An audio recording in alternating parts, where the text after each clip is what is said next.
여러분 혹시 여러분들은 실패는 성공의 어머니, 실패는 성공의 어머니라는 말을 좀 들어보셨나요? 들어보셨어요? 저는 들어봤거든요.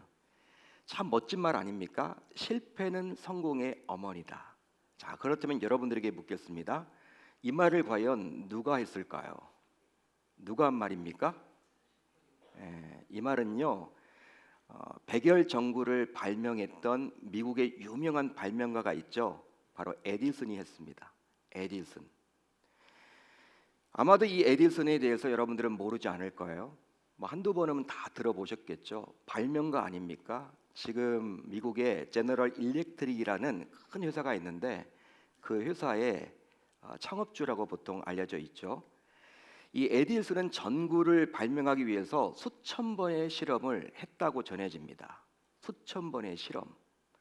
하지만 그중 대부분은 실험은 실패로 돌아갔다 그래요. 따라서 에디슨의 실패는요, 대부분 실패로 돌아가기 때문에 한 기자가 이제 에디슨을 찾아가서 이렇게 이야기를 했답니다. 아니 선생님, 이렇게 뭐 전구 하나를 만드는데도 이렇게 수천 번, 아니 1000번 이상 실패를 했기 때문에 이제 그만하시면 안 되나요? 이제 그만 접으시면 안 되나요? 이렇게 실패를 하니까 그런 모습을 바라보는 우리도 조마조마하고 우리도 너무나 안타깝습니다. 그런 이야기를 했습니다. 자, 그러자 이 에디슨이요, 이 기자에게 어떤 말을 했을까요? 바로 다음과 같이 이야기를 했답니다. 나는 1000번 이상 실패한 것이 아닙니다. 단지 전구를 만들 수 없는 1000번 이상의 방법을 발견한 것뿐입니다. 좀 여러분 좀 다르죠? 우리와는 좀 다른 것 같아요. 이 에디슨은 천재 아닙니까? 뭐든지 많이 발명을 했는데 그래서인지 사고 자체가 우리랑 다른 것 같아요. 우리 같으면 1000번 이상 실패를 하면요, 1000번이 뭡니까? 한 10번 하다가 그냥 안 되면 포기해 버릴 텐데 이 에디슨은요, 여러분 부정적으로 보지 않았다라는 거예요. 여러분, 이런 에디슨의 말은 무엇이냐면 실패를 부정적으로 바라보지 말고 오히려 실패를 배우는 기회로 삼으라는 아주 중요한 교훈을 담고 있죠. 자, 그래서 이제 이 멋진 말을요, 사람들은 어떻게 취급을 할까요? 가슴에 새기고 머리에 새깁니다. 명언이기 때문에 막 적어놓기도 해요.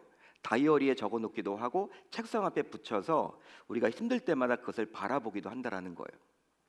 하지만 막상 나 자신이 어떤 실패를 경험하게 되면요, 이런 에디슨의 말이 무용지물이 될 때가 얼마나 많은지 몰라요. 그 이유는 바로 실패하게 되면 다시 일어설 수 없다라는 두려움이 강하게 엄습해지기 때문이죠. 여러분, 만약에 실패해도 다시 일어설 수만 있다면 어느 누가 실패를 두려워하겠습니까? 그러나 실패하는 순간에 직면하면 그냥 머리가 하얘지면서 생긴 두려움으로 결과적으로 멘붕에 빠지게 된다는 거예요. 그 이후부터는요, 그 누구의 말도 귀에 들려오지 않습니다. 아무리 이런저런 조언을 주변 사람들이 해줘도요, 그게 여러분 들려지지 않아요. 그런데 문제는 무엇이냐? 성도인 저 여러분들이라고 해서 예외가 아니라는 것이죠. 자, 그래서 이제 하나님께서는 오늘 살펴볼 말씀을 통해서 성도인 우리가 이런 실패에 대한 두려움을 이겨낼 수 있도록 교훈을 해주고 있습니다. 실제로 오늘 살펴볼 잠언 24장은 하나님께서 잠언 기자를 통해서 성도인 우리에게 꼭 필요한 교훈을 해주고 있어요. 따라서 잠언서 가운데 이 24장은 교훈이 담긴 내용이라고 보시면 좋아요. 자, 이제 오늘 말씀 16절을 한번 볼까요? 우리 한번 16절 같이 한번 천천히 읽어봅니다. 시작. 되저 의인은 7번 넘어질지라도 다시 일어나려니와 악인은 재앙으로 말미암아 엎드러지느니라. 아멘. 여러분, 이 구절은 우리가 모르지 않습니다. 한두 번쯤은 여러분들이 모두 들어보셨을 거예요. 신자라면. 대저 의인은 7번 넘어질지라도 다시 일어나려니와 악인은 재앙으로 말미암아 어떻게 된다? 엎드러지느니라. 얼마나 멋진 말입니까? 자, 이 구절을 잘 보시면요, 의인과 악인을 대조해주고 있어요. 대조해주고 있습니다. 자, 그런데 악인은 우리가 굳이 설명하지 않아도 다 이해가 되죠. 그 사람 악인 같다, 악인이야. 우리가 여러분 설명하지 않아도 압니다. 하지만 의인은요, 과연 누구인지 정확하게 알 수가 없어요. 자, 그렇다면 이 의인은 과연 누구를 말할까요? 잠언 기자가 이야기하고 있는 이 의인은 과연 누구를 이야기하는 것일까요? 실제 의인이 과연 누구이길래 7번씩이나 넘어져도 다시 일어날 수 있는 것일까요? 즉 7전8기를 할 수 있는 것일까요? 여러분, 성경에서 7이라는 숫자는 완전수입니다. 7이라는 숫자는요, 완전수예요. 따라서 여기서 7번은요, 바로 인간이 도저히 일어날 수 없는 실패의 한계를 이르는 말이라고 보셔야만 해요. 그러니까 우리가 세는 1번, 2번, 3번, 7번이 아니라 이제 더 이상은 일어설 수 없는, 지금 실패한 상황 가운데 다시금 일어날 수 없는 그 한계, 극한의 한계를 말하는 거예요. 여기에 나와 있는 7번은. 자, 그런데 문제가 있습니다. 그것은 바로 무엇이냐면 우리 주변에는 실패를 경험하는 자들이 너무나도 많고, 심지어 그 중에서는요, 다시금 일어나지 못하고 실패의 상처를 끌어안은 채 여전히 고통 속에서 힘겹게 살아가는 자들이 적지 않다라는 것이죠. 자, 그러다 보니 그런 사람들에게, 실패해서 지금 넘어져 있는 자에게, 일어서지 못하는 자에게 오늘 이 말씀을 전달했을 때, 들려주었을 때 그들은 과연 무슨 반응을 보이겠습니까? 아마도 실패를 경험한 자들은 이 의인이 과연 누구이길래 정말 그렇게 그는 나와 다르게 나는 지금 실패해서 넘어져 있는데 그는 과연 누구이길래 7번씩이나 넘어져도 다시 일어설 수 있을까? 이런 고민 때문에 의인이 누구인지 호기심을 가질 거란 말이에요. 찾으려고 몸부림을 치겠죠. 수단을 가리지 않겠죠. 이 의인이 과연 누구인지를 찾아보려고 몸부림을 칠 거란 말입니다. 자, 그렇다면 이처럼 모두가 궁금해하는 이 의인은 과연 누구를 말하는 것일까요? 그는 과연 어떤 방법으로 7번씩이나 넘어졌는데도 불구하고 다시 일어날 수 있었습니까? 한마디로 어떻게 의인은 실패의 자리에서 벌떡 일어날 수 있었던 것일까요? 여러분, 하나님은요, 성도인 우리 모두가 성공자가 되기를 지금도 기대하십니다. 기대하세요. 이유가 있겠죠. 하나님이 우리와의 관계가 어떤 관계예요? 성도와의 관계가 어떤 관계입니까? 하나님은 우리의 아빠, 아버지 되시죠. 우리가 그분의 자녀죠. 어느 부모가 자기 자녀가 이 땅에서 잘못되기를 원하겠습니까? 나름 다 성공하기를 기대하듯이 우리 아빠, 아버지 되시는 하나님께서도 성도인 우리가 이 땅에서 성공적인 삶을 살아가도록 원하신다라는 것이죠. 자, 그래서 이제 오늘 이 말씀을 통해서 진정한 성공자는 실패의 자리에서 다시 일어나는 자임을 알려주고 있습니다. 그리함으로 성도인 우리가 성공자가 되기를 원한다면 우리가 다시 일어서는 지혜를 가져야 한다라고 촉구해주고 있다라는 것이죠. 자, 그렇다면 7번씩 넘어져도 다시 일어서는 비결은 과연 무엇일까요? 여러분, 7번씩이나 넘어졌는데도 불구하고, 극한의 상황에 처한 상황인데도 불구하고 일어설 수 있는 그 비결은 과연 무엇일까요? 자, 오늘 말씀 17절을 보면요, 그 비결이 무엇인지 알 수가 있어요. 17절이 중요합니다. 우리는 보통 16절만을 막 줄쳐놓고 있는데 17절이 너무나 중요해요. 우리 17절을 한번 같이 읽어봅니다. 시작. 내 원수가 넘어질 때에 즐거워하지 말며 그가 엎드러질 때에 마음에 기뻐하지 말라. 아멘. 그러니까 16절을 보실 때는 이 17절과 함께 보셔야 돼요.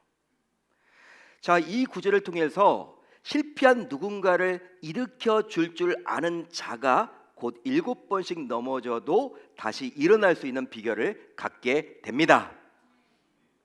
그 이유는 바로 하나님께서는 다른 사람의 실패를 일으켜주는 자에게 그런 놀라운 능력을 부어주시기 때문이죠. 할렐루야, 할렐루야.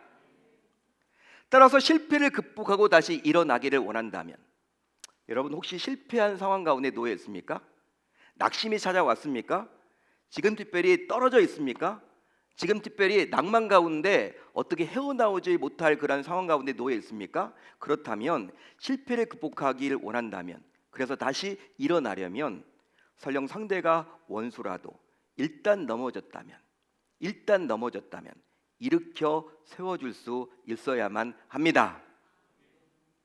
즉 아무리 상대가 자신을 괴롭혔던 철천지 원수라 하더라도 원수가 넘어졌다고 해서 가만두면 안 되고 적극적으로 일으켜 세워줄 수 있어야만 하는 거예요. 자, 그런데 이것은 세상과는 너무나 다른 방식이죠. 세상에서는 어떻게 알려주고 있습니까? 세상에 나가보면요, 어떻게 여러분 우리가 삶을 배워요? 야, 네 원수 있어? 밟아야 돼. 지금 넘어져 있지? 일어나지 못하도록 그냥 밟아야 돼. 세상은 그렇게 가르쳐요. 진짜 그렇습니다. 학교에서 그렇게 가르치는 것이 아니라 삶에서 그렇게 다 우리가 배워오죠. 직장을 여러분 우리가 들어가도, 직장 생활을 하도, 같은 동기라고 하더라도 동기를 여러분 밟아야지만 내가 승진하잖아요. 그게 세상의 법칙 아닌가요? 경쟁 사회 속에서 우리 자녀들이 다 그걸 여러분 배웁니다. 알게 모르게 다 배우죠. 여러분, 근데 오늘 말씀은요, 그 세상의 법칙과는 완전히 다른 이야기를 지금 해주고 있단 말이에요. 반대 이야기를 해주고 있단 말이에요. 그러기에 성도인 우리 역시 연약한 인간인지라 세상과 반대로 행동하는 것이 결코 쉽지 않죠. 쉽지 않습니다. 이게 쉬운 일이 아닙니다, 여러분.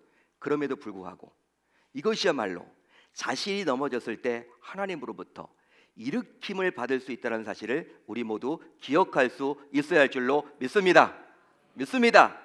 왜? 성경이 그렇게 말을 해주고 있기 때문에. 또 상대의 실패를 즐기지 말아야 합니다. 평소 나를 힘들게 했던 미운 원수라도 일단 그가 실패했다면, 넘어져 있다면, 좌절 가운데 있다면 그 실패를 즐거워해서는 아니 돼요. 하지만 실제로는 우리도 인간이기 때문에 평소에 나를 괴롭게 하고 못살게 굴었던 원수가 망하게 되면 속이 시원하고 그냥 기쁘죠. 여러분들은 안 그러시나 봐. 예? 우리가 말은 안 해서 그렇지 여러분 다 그런 마음을 가지고 있습니다. 고소하죠. 고소미라는 과자가 유명한 게 다 우리가 여러분 고소해 하기 때문에 그 과자가 그렇게 농론을 하는 거예요. 심지어 말과 행동으로 원수를 정죄하거나 함부로 판단하기도 해요. 하지만 미운 원수라 하더라도, 나를 그렇게 싫어하고 나를 괴롭혔던 원수라 하더라도 그 사람 안에 하나님의 종변 형상이 있기 때문에 성도인 우리가 다른 사람이 망하는 것을 기뻐해야 할 권리가 없다라는 거예요. 하나님은 그런 권한을 우리에게 주시지 않았어요. 오히려 우리가 원수의 실패를 즐긴다면 후에 우리 역시 넘어지고 실패할 경우 하나님으로부터 그 어떤 일으켜 세우는 능력조차 기대할 수가 없습니다. 믿으시면 아멘.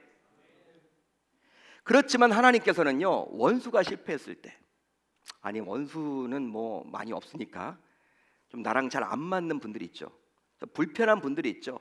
나랑 캐릭터가 좀 잘 안 맞아서 말도 섞기 싫은 분들이 있죠. 여러분, 그런 분들이 실패했을 때 세상 불신자와 별반 차이가 없이 반응하는 성도인 우리를 하나님이 알까요, 모를까요? 아시죠? 너무나도 잘 아십니다. 자, 그래서인지 오늘 말씀 18절을 통해서 성도인 우리가 반드시 귀담아 들어야 할 말씀을 해주셨어요. 18절 읽으시면요, 아마 여러분들 막 겁이 날 거예요. 두려울 거예요. 우리 18절을 한번 같이 읽어봅니다. 시작. 여호와께서 이것을 보시고 기뻐하지 아니하사 그의 진노를 그에게서 옮기실까 두려우니라. 아멘. 이 구절에 따르면 하나님께서는 원수의 실패를 기뻐하는 자에게 결국 진노하신대요. 화를 내신대요. 그 이유는 바로 원수가 벌을 받아 고통스러운 것을 보고 기뻐하는 것은 하나님 보시기에 결코 좋은 일이 아니기 때문이에요.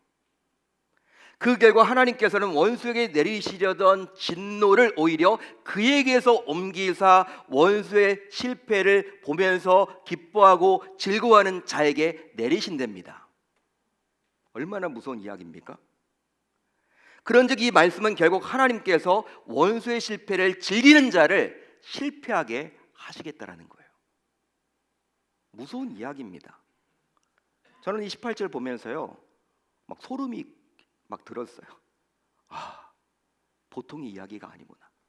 우리가 여러분 16절은 참 은혜로운데 여러분 그거에 담긴 뜻이 너무나 강렬한 거예요. 따라서 하나님을 믿는 성도라면 세상 사람들과는 분명히 달라야만 하는 거죠. 달라야만 하는 겁니다, 여러분. 예수 믿는다라는 게 쉬운 일이 아니에요, 여러분.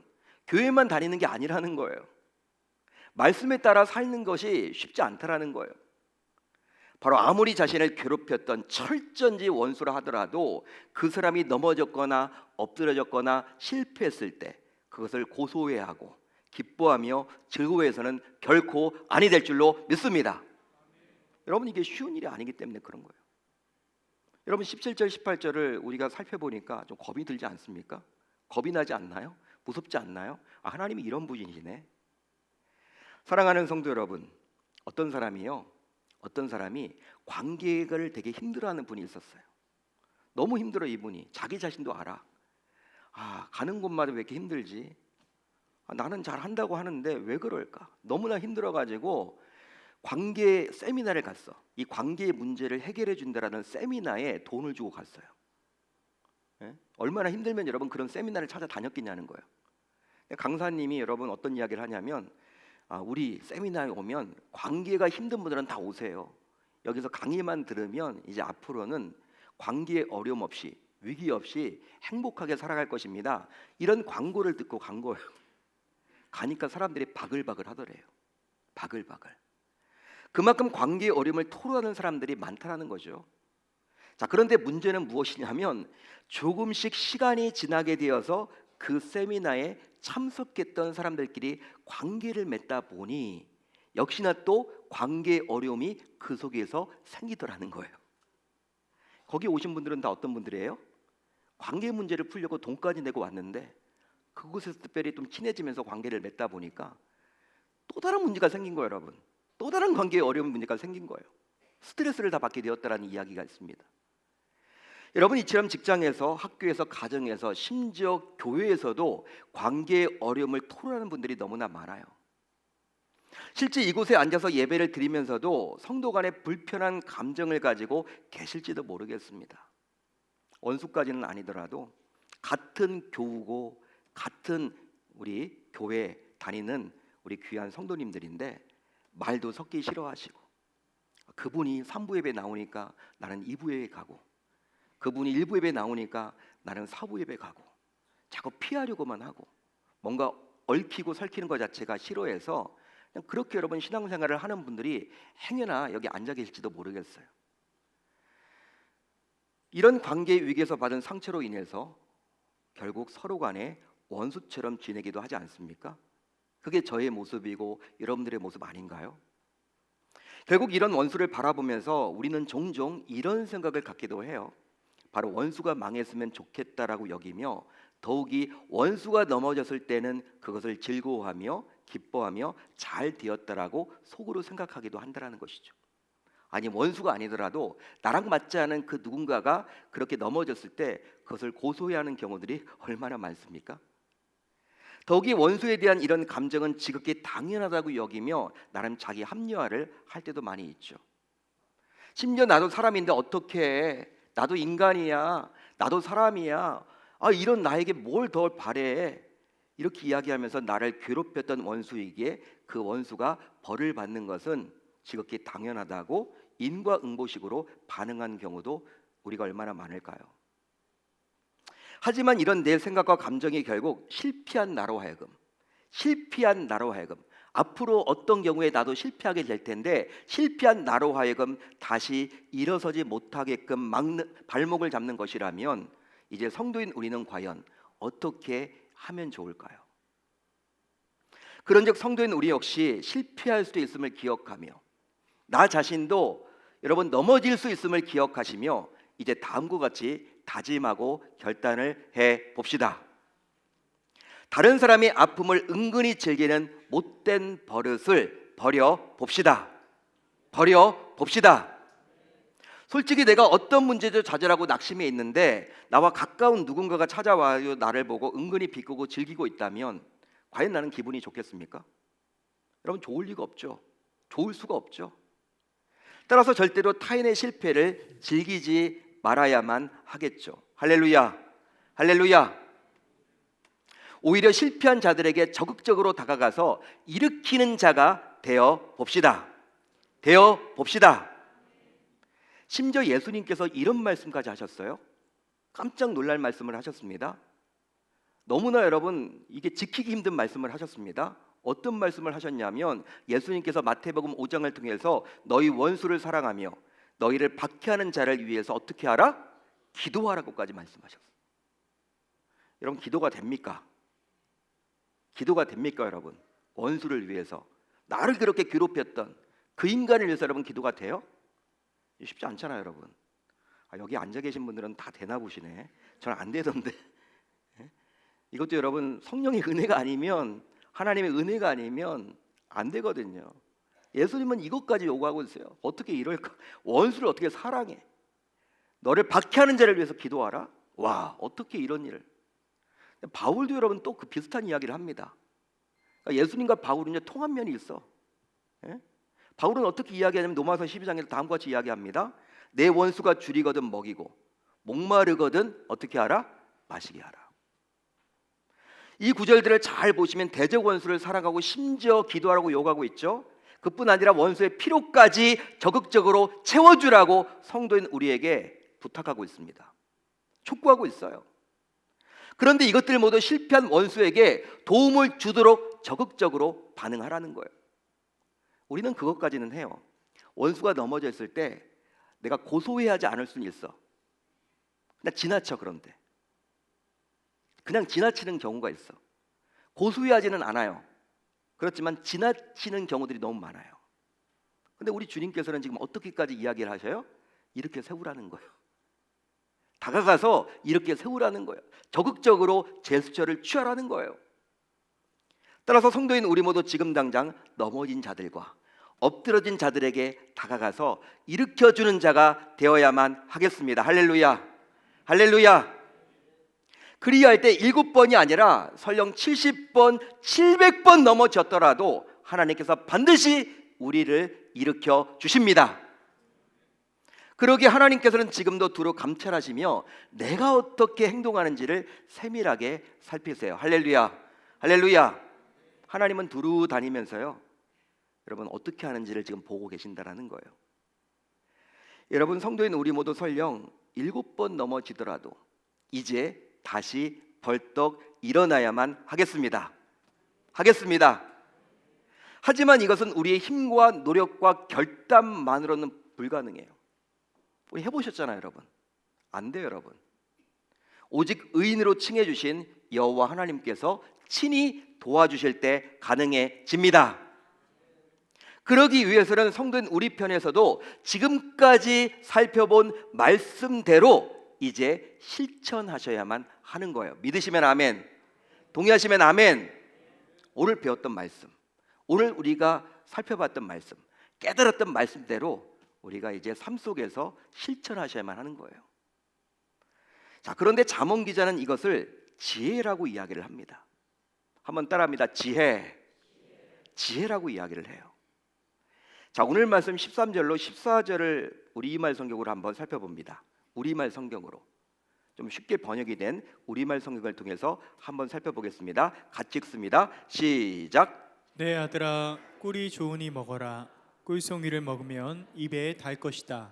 마찬가지로 지혜는 내 영혼에 달다. 아멘. 잠언 기자는요, 갑자기 꿀에 대해서 이야기를 합니다. 와, 왜 꿀에 대해서 이야기를 할까? 어떤 분들은요, 항상 왜 또 이 꿀에 꽂혀가지고 이 성경을 읽다가 목사님이 왜 꿀을 먹으라고 해요? 막 저에게 물어봐요. 여러분, 이거 먹고 우리가 꿀만 먹어야 될까요? 그렇게 해석을 하시면 안 되죠. 성경을 보실 때 여러분들이 잘 보셔야 돼요. 문자적으로 보시는 게 위험해요. 지금 여러분, 하나님은 잠언 기자를 통해서 꿀 이야기를 하고 있는데 꿀이 여러분 목표가 아니야. 우리 주님이 바로 우리에게 뭐예요? 꿀 이야기를 언급하사 궁극적으로 지혜를 말씀해 주려고 하는 거예요. 지혜.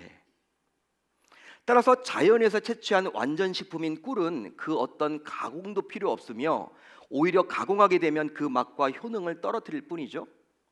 그런데 이런 꿀과 마찬가지로 지혜인 하나님의 말씀 역시 완전하기 때문에 이를 가감하면 오히려 진리를 훼손하게 되는 거예요. 그러기에 있는 그대로 꿀을 섭취할 때 건강할 수 있듯이 하나님의 말씀 역시 있는 그대로 섭취해야만 하는 것입니다. 자, 그러면 지혜인 하나님의 말씀을 섭취하는 것은 과연 무엇일까요? 우리가 꿀을 먹으면 건강해지듯이 지혜인 하나님의 말씀을 어떻게 섭취하는 것입니까? 그냥 여러분 읽는 거예요?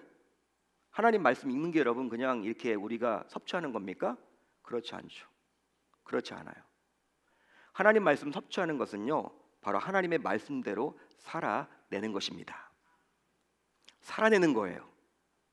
그런즉 지금까지 살펴본 말씀 그대로 살아내는 것이 곧 지혜인 셈이죠. 할렐루야, 할렐루야.